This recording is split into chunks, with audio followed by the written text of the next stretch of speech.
እሺ ወይ ካልኩት እኮ ነው ምን እንደሚሻለን አላውቅም። እስኪ ወረድ አድርገህ እስኪ እንትን በለው ወደ አማርኛ ቀይራ እስኪ የሆነ በካ የሚል ቦታ ምናምን የለም። በዚያ ቦታ ላይ የሚሄዱ ሰዎችን ወደ መካ ማነው ሐጅ የሚያደርጉ ሁሉ ብፁዓን ናቸው የሚል ቃል በቃል እዚያ ጋር ወደ አማርኛ ስትቀይረው ጊዜ ታገኛለህ።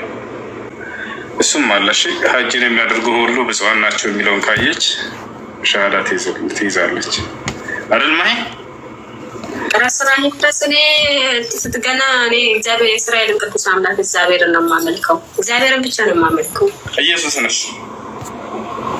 ኢየሱስ ነብይ ነው።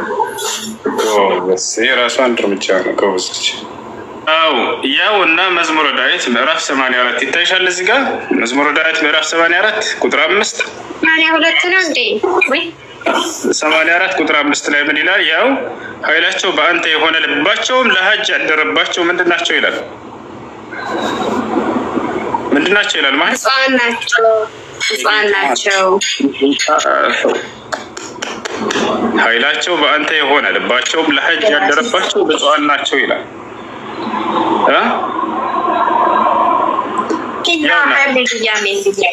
ያው እና እዚህ ጋር ልባቸው በሐጅ ላይ ያደረባቸው ብፁዓን ናቸው ይላል። ጌታ ሰው ብፁዕ ለመሆን ታዲያ መቼ ነው ሐጅ የምታደርገው? ማሂ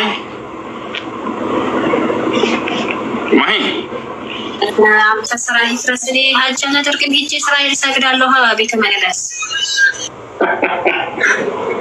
መካ ነው የሚደረገው ሐጅ። ችግሩ ሙሴና አሮን መካ ሄደው ነው ሐጅ ያደረጉት። እዛ ትሄጂ ነው። እኔ መልሱን አመጣልሃለሁ ጉድ እንዳልሰራ።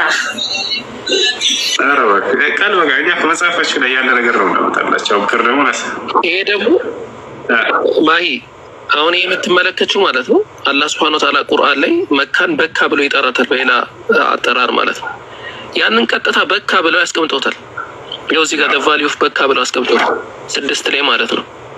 ቦታው ምናልባት የት ነው ሄጄ ማረገው ፕሪግሪም ሐጅ ማረገው የት ነው ካልሽ እዚህ ጋር ያው ጉዞ ያሳየሽ ራሱ ነው። እዚህ ጋር ይሄ ፕሪግሪሜጅ ማለት መሄድ ማለት ነው፣ ጉዞ ሐጅ ማረግ ማለት ነው።